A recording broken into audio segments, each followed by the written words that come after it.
Hey there! Hey, Section 3, Polynomials of Higher Degree and Modeling. This is where the fun begins. yes, because before now we've been talking about, in the first section, polynomials of first and second degree, linear, quadratic. Then we talked about power functions, and that got kind of crazy. Now we're back to polynomials, but higher than second degree, so third, fourth, fifth, sixth, and all that. We have some names for those functions. We do have some names for those, and Yeah. sometimes you can use those names, but then it just gets to a point where you refer to it by degree. Yes. So like the third degree is cubic, the fourth degree is quartic, and the fifth degree, quintic, sixth degree. Let's degree not go there. 6. Yeah. I just call it, if you've got a 6th degree polynomial that we're graphing, it's a 6th degree polynomial instead of hexagononial or whatever. What would it be? I don't want to say. Okay. Okay. Fair enough. Okay, it's a secret. Anyway, so polynomials written of degree n can be written in the form right here. Okay, where basically these a's are just our coefficients. And then if you look, we have this n here, and then we have n minus 1, and then it gives us a little section that says, other stuff happens until it counts down to a squared of first power, and then this would be like x to the 0 power. Not 6, 0. And so what's happening with this notation is, like, if this is an nth degree polynomial, like if it was actually the 6th degree, well, there'd be a 6 here where this n is. Followed by A 5 and a 4 and a 3. And they might skip 6 some. minus 1, 6 minus 2. Right, that's what that notation is saying. And the math notation in here can be tricky, and you really don't need to usually understand it until you get into really high-level math, and all of a sudden you're having to see that stuff all the time. But look for the pattern on each problem, Yeah, because that's the key. The more you see it now, the easier it'll be to understand whenever it's actually important. Right. We'll tell you what all of this means. So some definitions here. We talked about monomials last section, that a monomial is one term polynomial. And so each of these monomials is a term. And so what you do is the leading coefficient and your x, that's a term. And the leading coefficient, remember, always gets whatever sign is in front of it. So if it was like negative 3x to the third, that whole thing is one term, including the negative. So the terms are broken up by the plus and minus signs. Right. So they're all broken up, and then there'd be terms in the middle here, broken. Okay. Standard form happens whenever we write it with the degree descending. Like, your biggest degree should be first, followed by the next lowest, followed by the next lowest, and so on. And if your problem isn't organized that way, for all of the things that we're going to do, you will want to rearrange it, making sure that you keep the sign in front of the coefficient with it wherever it travels to. For example, like 5 minus x squared, hey, that's not in standard form. So when you rewrite that, make sure that negative goes with the x squared. 5 is positive, so rewriting it would look like that. A good question to ask yourself is, what kind of x squared do we have? We have a negative one. We have a negative one, and it's got to stay with it the whole time. Yes. The constants in front, all of those a's are the coefficients of the polynomial. And we call the first term, if it's in standard form, the leading term. And so it has a leading coefficient, which we talked about the other day. If you're leading a race, you're in first place. Yes. And I don't know what that feels like personally, but some people would know what that feels like. I know what that be feels first like. In a race. Yeah, I was first once. I've been first on a roller coaster, so that's a leading roller coaster form. It's similar. Okay. And A naught is a constant term. It's just a number there at the end. You always end with, if there is just a number by itself without an x, that's always the thing that goes last. Yep. Okay. Okay, first example with polynomials, how to deal with a cubic. How to deal with a cubic? By graphing. By graphing. Okay, so we're talking about we're talking about functions with higher degree polynomials, right? Right. Okay, so this would be an x cubed graph as its parent function. And so it wants us to describe how to get this graph from an x cubed graph. X cube's going to have like this kind of a shape. Yeah. Or this kind of shape. So we start with x cubed, and then here's the transformations that are happening. This is from last chapter that we talked about this. We would have this negative 1 inside. Super secret opposite society. Yes, it's inside the parentheses, so it would be right 1. I need to remember it mirrors. So no, it's right 1. No, it's right 1. It's totally to the right 1. I watched the video the other one. You need to go right 1. That's from their perspective. Right. Right 1. Right. Okay. And then the 2 in front is a vertical stretch. That's a W. That's a W. Then V. Okay, now W in German makes a V sound, so that would have been okay if you would have left it. We're not in Germany. Okay, so we're going to have a vertical stretch by a factor of 2, which means that your y coordinate, whatever it originally was, will be times 2. Yes. Why do I keep thinking 3? So because it's a cubic equation, so you wrote a 3 there. Okay, I'm sorry. Not really on my game right now. Okay, so we need to sketch this by hand? By hand, yes. Sketch by hand. Sketch by hand. Looks like a good start. That's almost a great looking X and Y axis there, Mrs. Stevenson. Okay, so a normal cubic function, you know, at Hey, zero. why don't we draw a normal cubic? Yeah, let's do that. At 0, we're at 0. At 1, we would be at 1. At -1, we would be at -1. And then after that, it starts going pretty crazy because, like, at 2, 8. so up Like here I can't at even 8, count that high. with your shoes Negative. on. Yes, with shoes on, I have to actually. If I take my shoes off, I can count right to 8. So here's a normal cubic function. Yeah, that's actually really, really good. Much better than I would have been able to do freehand Well, style. thank you. Yes. Okay, so we're taking this and we're going to shift it right 1, and we're going to vertically stretch it by 2. So if I take it, I like to do the vertical stretch first because we're multiplying our y values by 2. So at Right. 0, 0, if we multiply our y value by 2, we're still at Still 0, 0, 0. 0. Then we move right 1, so that brings us right here. Okay, I can't argue with that. Okay, at 1, 1, we multiply our y value by 2, and that gives us 1, 2. 3. And 2, then 2. we move right, so that's right here. And so then at -1, multiply your y value by 2, you get down here at -2, move right 1. -2. Now after this, because we were already kind of almost off of our graph with the whole 8 situation, I mean, we know what this is going to look like. It's going to look like a cubic function, and it's going to go up really, really fast. Really, really quickly, actually. Yeah, because it's even more quick than the original one was, and the original one was pretty quick.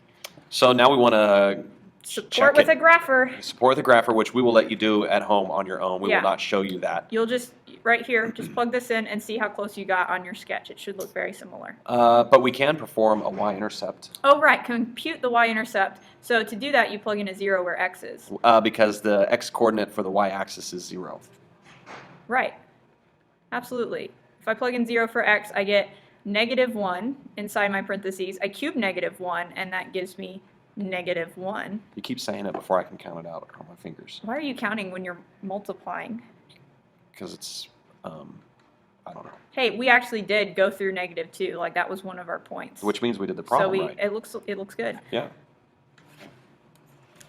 Hey, now let's graph these bad boys and look at how these polynomials work. And there's really some kind of cool things that make these polynomials up. Absolutely. And so if we've graphed each of these for you so you can see them as we talk about them. Put it on your calculator, do it at home. Yeah, so what's neat is that, you know, if we just have a cubic function, we all know what, like, y equals x cubed looks like, especially since we just did it in the last problem. We all know what x looks like. Y equals x, that's a line. Straight line. And so, but what's neat is if you think about x cubed plus x, and if you realize what's going on there. Look over here at this graph. We have a cubic function, but here in the middle, where it's really close to 0, this cubic function looks like the line y equals x. I think I would agree with that. Which has to do with these being the two monomials that our function is built from. And if it's not obvious on that one, check out the next one. To me, this is where it really brings it home, and it's like, oh, hey, that's actually really neat. X cubed minus x, well, the line y equals -x is going the other direction. Because of the negative slope. Because of the negative slope. And check it out. Right here, we have a negative slope right there. And so, yeah, really close to 0, this looks like the line y equals -x, which was this part of this binomial. So they are completely mashed together, but each part of the monomial takes on specific aspects in the graph. It's really cool. Yeah, it is really cool. So when you're doing this at home or on your homework, like, that's what we're looking for whenever it says how it's related to the monomials from which it is built. Well, we want you to notice that, hey, here in these two cases, here in the middle, you can see the x or the -x part of it, and then out towards, as you go out, that's where the cubic function really takes over. Right.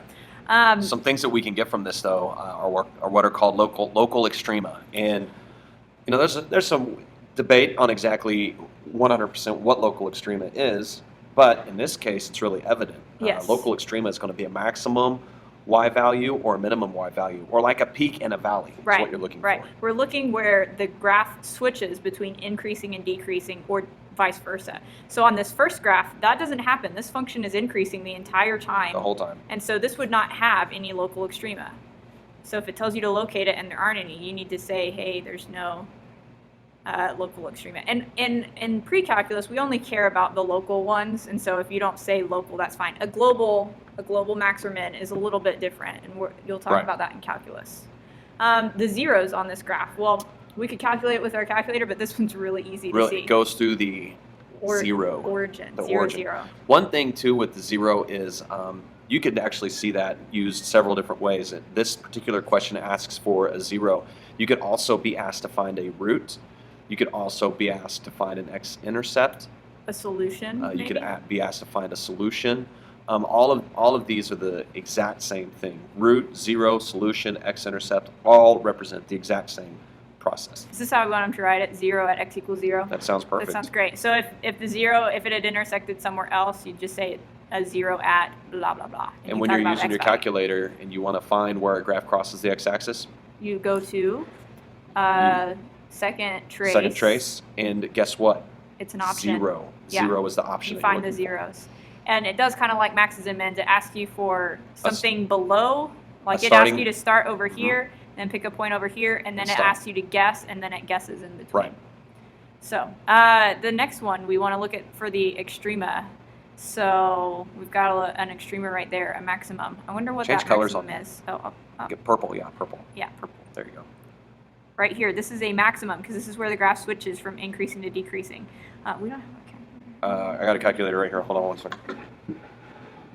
And then we also have a minimum over here. We're going to find those two things using our calculator. So you do second trace.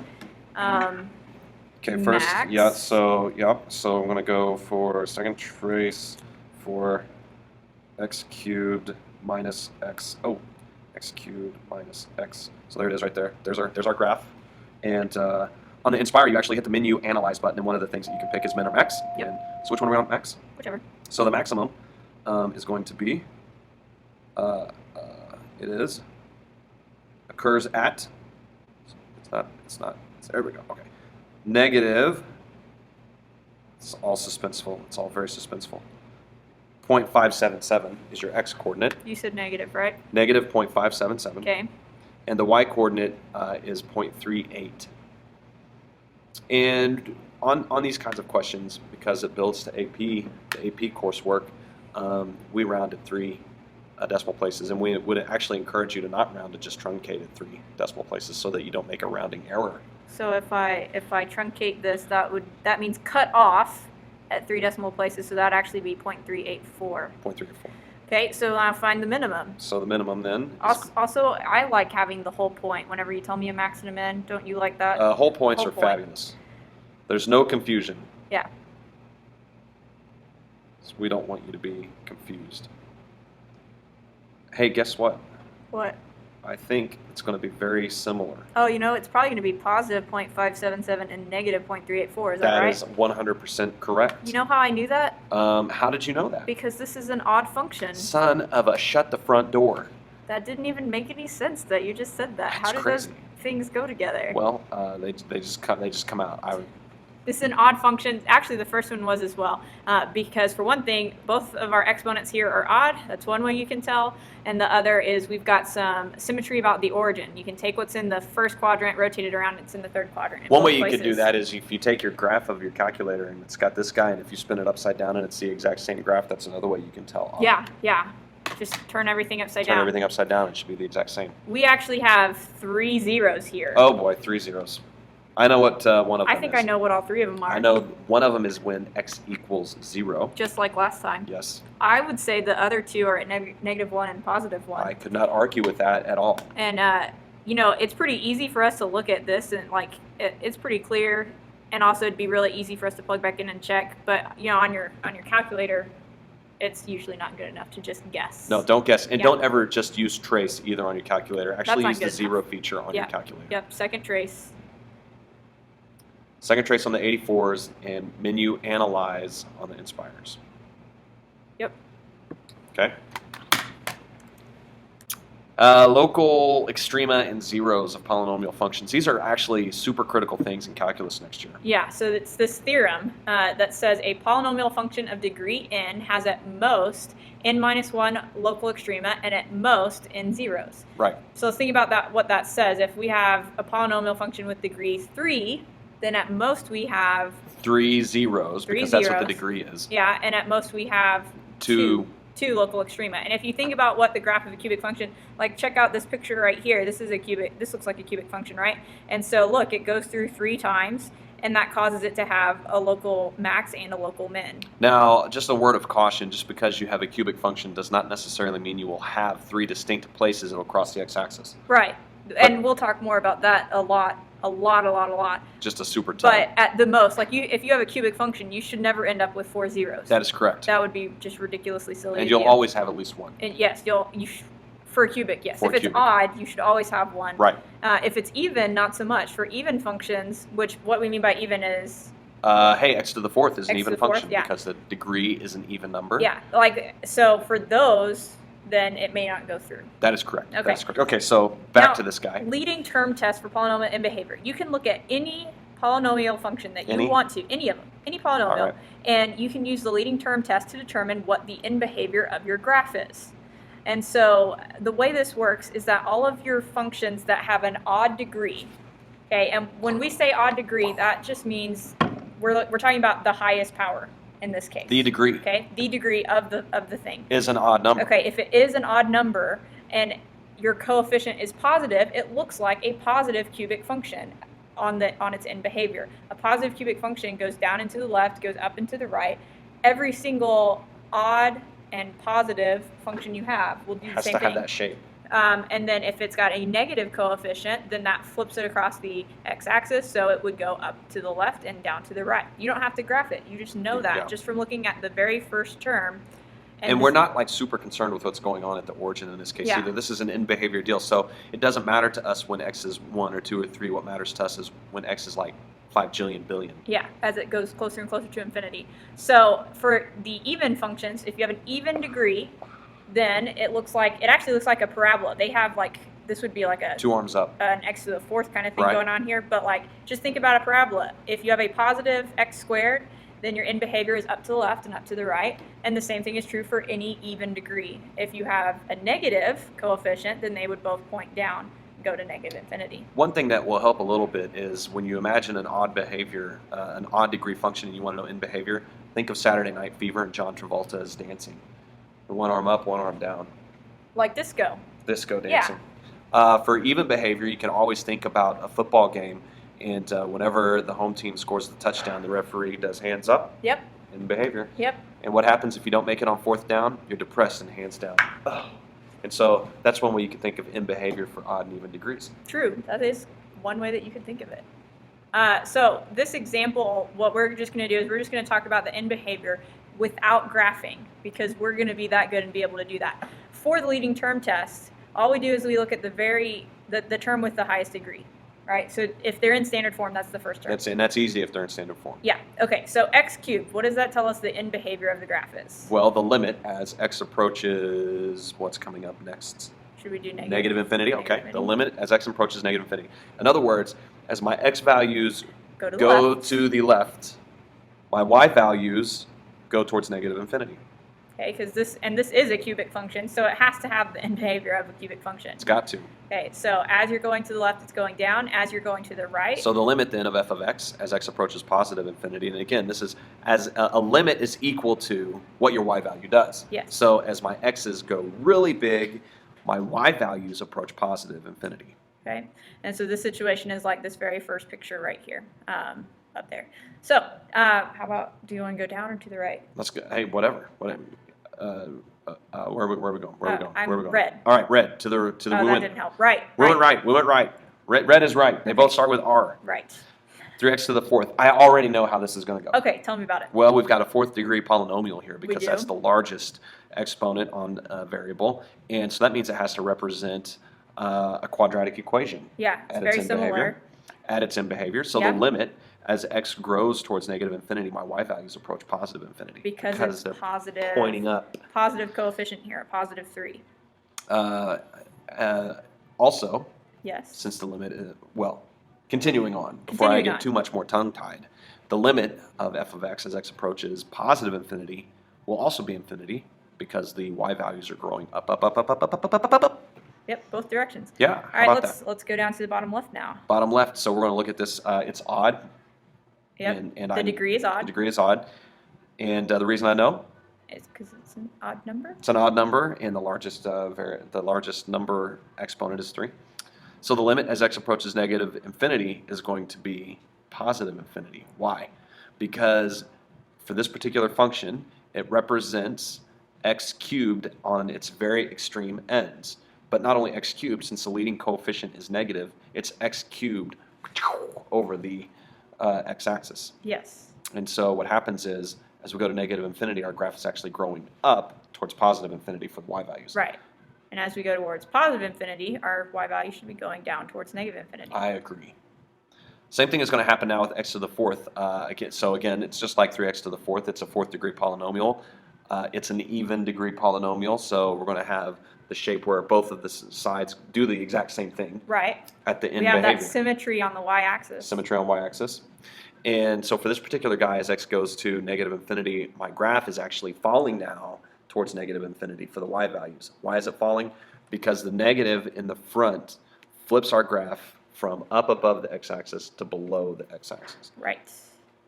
So for both of these then, if one, on an even function, if one end behavior goes to negative infinity, so does the other. Yep.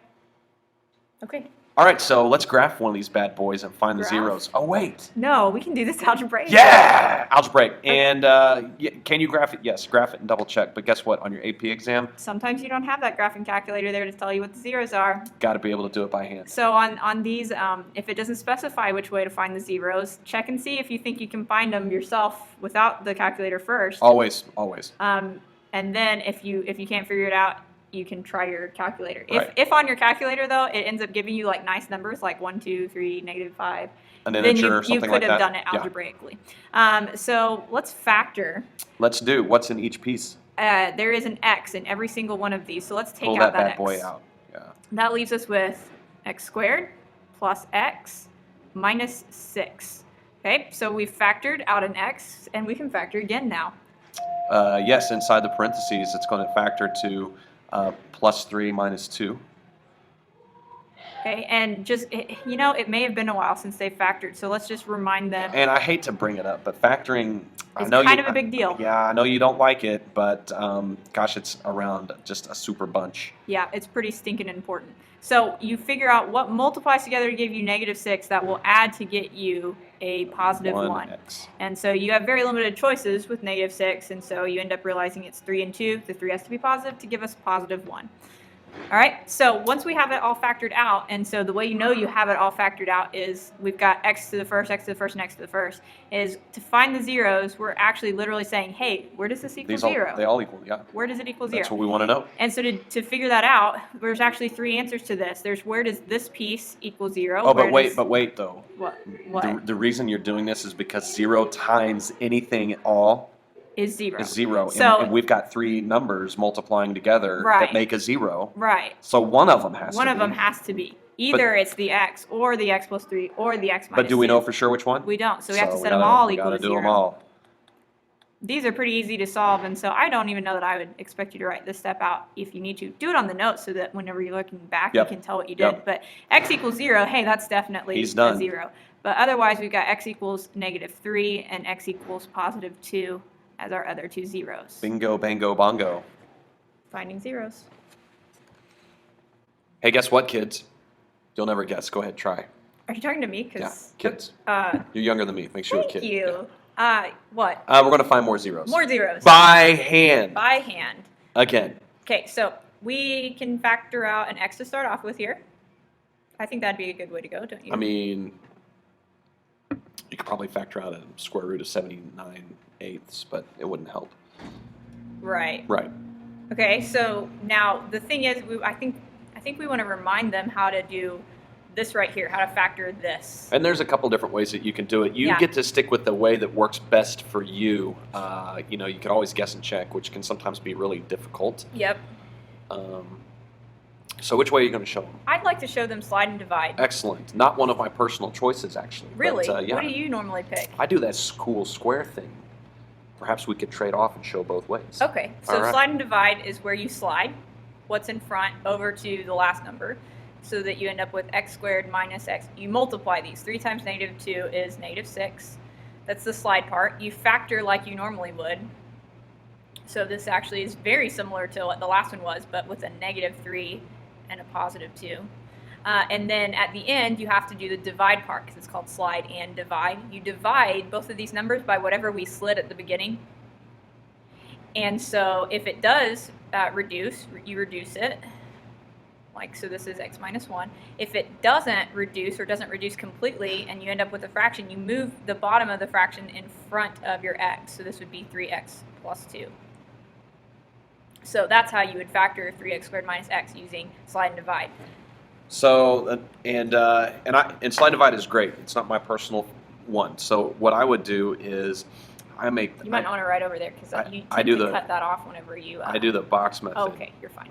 The box method. It's a magical box. It's a magic box, and it looks like what are those called? The Punnett squares in genetics and biology, where you're splicing genes together to make somebody really tall and have a unibrow. Yeah. Okay.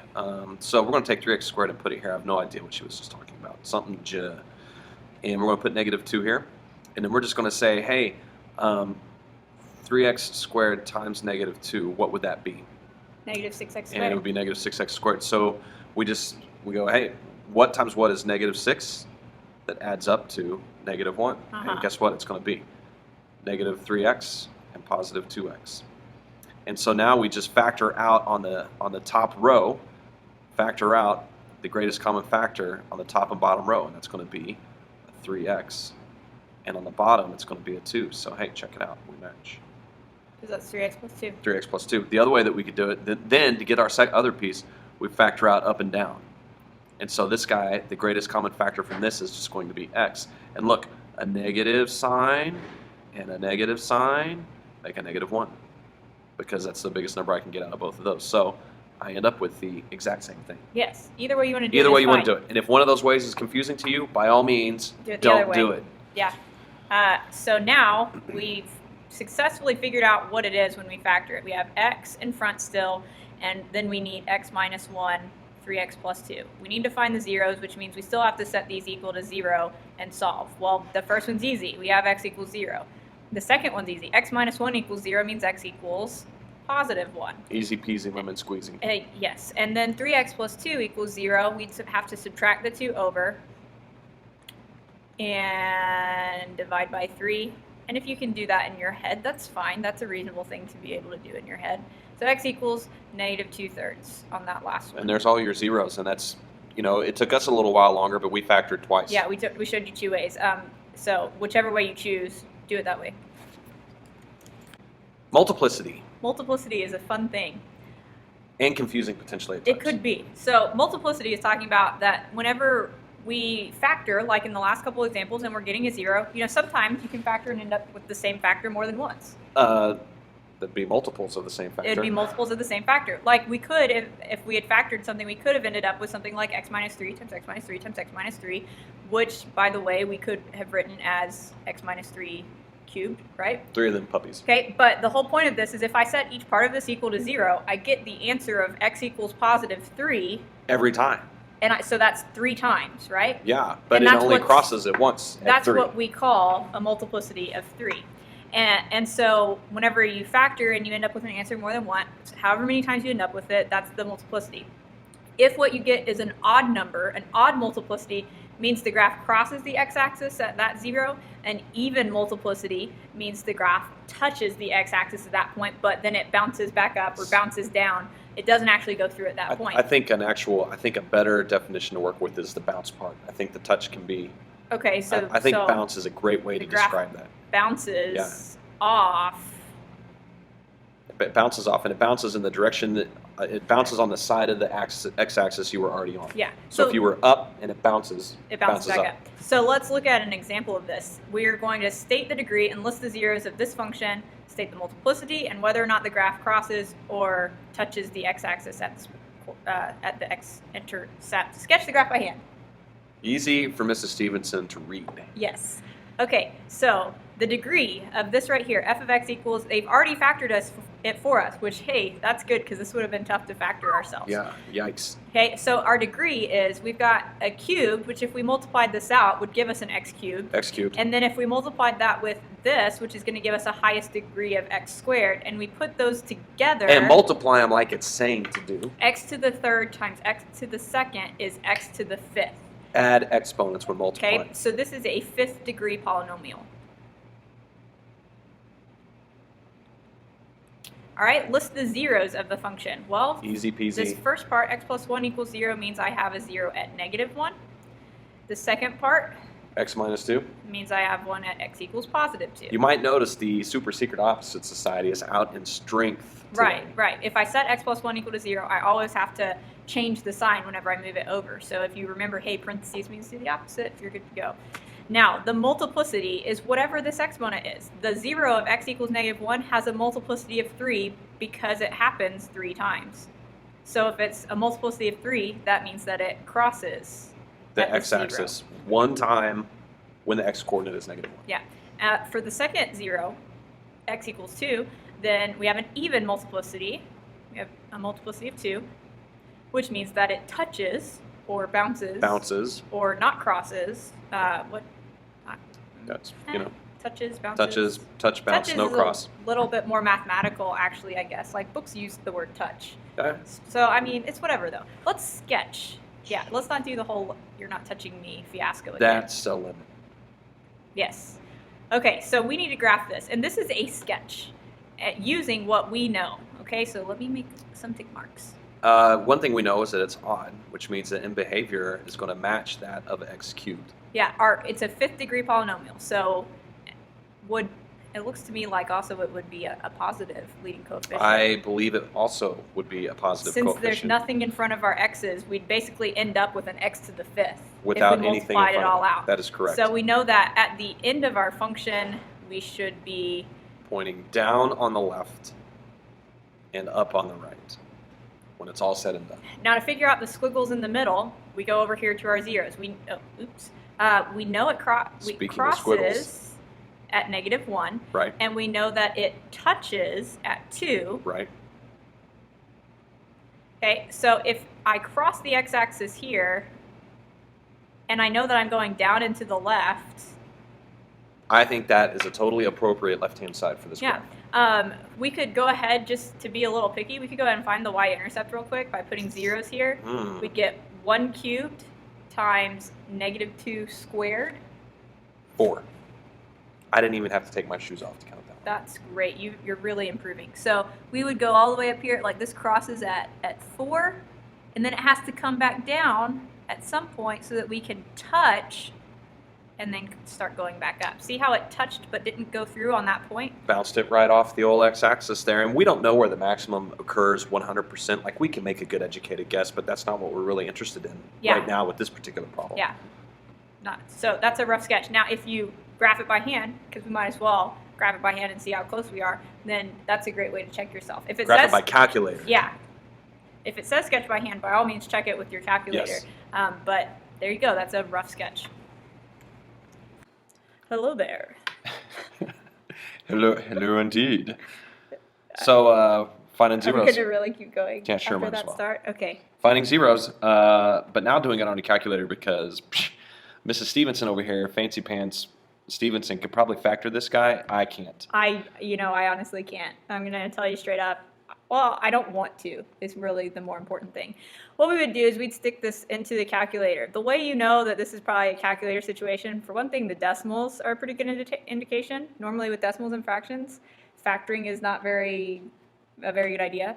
And then if we graph it, we graph this on Desmos, the online graphing calculator, who are not paying me to say that. And this is what we came up with. Well, for one thing, if you don't understand how to find the zeros on your calculator, we're going to give you a link that just shows you that. But it's pretty easy to do, especially since we've done max and min. So we're not going to stick it in right here to distract you. But what we can see is clearly, oh, maybe we could have factored this, because clearly there's a 0 at 2. Right there too, yeah. I mean, that's pretty clear that there is a 0 at 2. What is up with my pin thickness? Why did the pin go all crazy? I don't know. Okay, x equals 2. And then clearly something is happening here that we just can't see well enough from this graph. So remember the trick of the box. Yeah, the box is going to be really handy here, or even just zoom in, but on the origin, because that's where it looks like something's happening. Yeah, so since I'm doing it is that, on the I'm origin, doing that that right might work now. out well. I personally like zoom box better. I feel like I've been jaded by zoom in and zoom out too many times You know, to trust them. it's There's a entirely point- possible. There's a point where you say, fool me once, shame on you, fool me twice, shame on me. That is correct. What you have just stated is a correct Are thing. you finding that? I'm zaboxing right now. And when you zoom into that box, like this part in the middle that it looks constant, you got to understand, it has to be a super strange looking function to ever end up with a constant. Like it is going down. Mm-hmm. Okay, that whole time. Like it evens off a little bit, but we wouldn't actually call that constant, right? No, it is not constant, although I it mean, might it be looks falling like it. at a very, very It's a small very, rate. very small, minuscule amount of falling. Like we're talking constants, what? We get constants with absolute value functions, and that's it, right? Right. And that's only if they're really, really weird.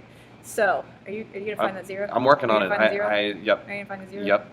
My calculator is in super slow-mo right now, and it looks like that zero is at negative 0.1. So x equals negative 0.1? Yeah. Is that the only decimal? That's what it shows. Why? Oh, okay. And that's the only two places where we go through. Now, I mean, that's all there's to it. Those That's are all the there is to zeros. it. Now, also keep in mind that how many zeros could we have on this particular problem? We could have had as many as 4. But we only had 2, so you will always get zeros in for these kinds of problems in pairs. I think it's safe to say for even polynomials. I think that's true. For even polynomials, you'd always get them in pairs. Mm-hmm. Mm-hmm. Hey there, hi there, ho there again. Hi, it's time for example 8. Using only algebra, find a cubic function with the given zeros. Support by graphing your answer. Which we'll not do. So we're not going to support it by graphing our answer? They can graph it at home. You can graph it at home. Okay. Yeah. Okay. So they're saying that these are our zeros, right? That Roots? Could they be roots? They could be roots. They could be zeros. They could be solutions. All right. Those all mean the same thing. X-intercepts. X equals these three things. And we want to find a cubic function that would give us those as answers. It's really pretty easy to do. If it's a function, we've got like an f of x situation going on. And you know how whenever we find them, we set each part equal to 0? Well, we're going to do the opposite of that, and we're going to stick these in parentheses. When we do, we change the signs. Super secret opposite society. Exactly. Because once I have this written out, like, don't you see if we set this equal to 0, we can solve for that and get 1, solve for that and get 1. Why am I pointing at the screen? Solve for this and get 1, solve for this and get 3, solve for this and get negative. So when you solve each one out, though, you do get 1, 3, and negative 2, and that's the important part. That is the important part. Now, we're trying to multiply this out so that we get a real life polynomial. A real life function. So let's multiply. Let's do. Okay, so we're going to start by FOILing 2 of them. So first, can we handle outer and inner at the same time? Yeah, outer, inner together. Okay. Ready, negative 4, go. Okay, so negative 3x plus negative 1x, which is negative 4x. And then last, negative 1 times negative 3 is plus 3. That's the first two parentheses multiplied together, then we got to multiply another parentheses together. So this is where you distribute twice. You're going to probably have to have a little work on this one, because even for us as mathematicians and people that do this all the I wouldn't sit here and try to do time, this in my head. yeah, That would be doing this in your head is no deal. unacceptable, actually. Right. Prove how awesome your math skills are by writing all of the steps down. I'm going to do this cool thing where now Stack it, yes. Yeah, stack it. So now when I distribute the 2 through, I'm lining up my x squareds, my x's, and these other things. And so now you can see that our like terms are coming down in columns. That's genius. Yep. I actually sometimes forget that this is such a great way to do it, but then I saw a student doing it the other day. I don't remember who, but you may know who you are, and I think you're awesome. Yeah, that really Shout out does. to random student that I don't remember who was doing Random it. students. Okay, that's the first one. There would be like an f of x out here. Yeah, I or dropped perhaps a y equals or maybe. y equals. That would make it a function. Really, by itself, it's not one. But No. f of x equals or y equals. All right, so that's our first example, and then here's where it gets fun. Yeah, this here is where life. This is real life. Which For is real. okay, yeah. I was about to say which is funny because we have imaginary numbers, but those aren't imaginary. They're just irrational. Yeah, they're being irrational. They're your parents yelling at you after you show up 2 minutes after curfew.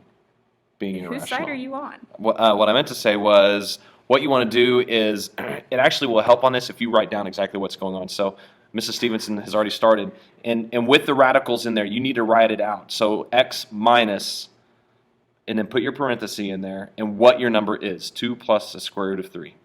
Okay, and then close everything off and do another one, x minus, and then put your parenthesis in there, and then 2 minus radical 3. So this is your starter, and it looks brutal. Okay, but it's not so bad. It's not so bad. It's misunderstood. It's irrational. It is. It's so. But here's what you do: start with the radical part first. I'm just telling you right now. If you don't do the radical part first, yeah, we're going to distribute in just a second. But if you don't start with the radical part first, your life will just become miserable. So. Oh, you mean like this part? Yeah, start with that whole part first. Okay, so go ahead and distribute the negative sign in there and on both of those. So you'll end up with x minus 2 minus radical 3. Right. And x minus 2 plus radical 3. Right. And here's the trick that you know if you're going the right direction. When you do your math here, square roots should go away. The square roots should totally be gone. They should not stay in there. Right. So which is a good thing. Yes, we don't want them. So again, starting it back. Well, x times x, that's easy. That's just x squared. Yes. Okay. We're pretending, okay, here's what we're really doing, so in case we lose you. We're pretending that this is a number and that this is a number, and we are foiling. Okay? Big That's what's chunkage about to foil. happen. So to do that, we have to, go ahead. So to do that, what we're going to do is we're just going to follow our rules of first, outer, inner, last parts. Well, the last part, okay, at the very end is going to be, just write it out, negative 2 minus square root of 3, and then negative 2 plus square root of 3. We're actually doing this part. This is our last term. This is our last term. So it will actually be 4 minus 3. There's no middle term on this guy. And that's what we love about it. 4 minus 3. Because when you do first, outer, inner, last, the outer and inner terms on this will cancel each other out. Mm-hmm. Your first is negative 2 times negative 2, which is 4. And then a negative, this tends to trip people up. So a negative square root of 3 times the square root of 3 is negative square root of 9, which is negative 3. Right. So that's how we got this negative 3 here. Right. So 4 minus 3 equals 1. So our last term here for foiling out this part is going to be a plus 1. Plus 1. So we need to figure out what's in the middle.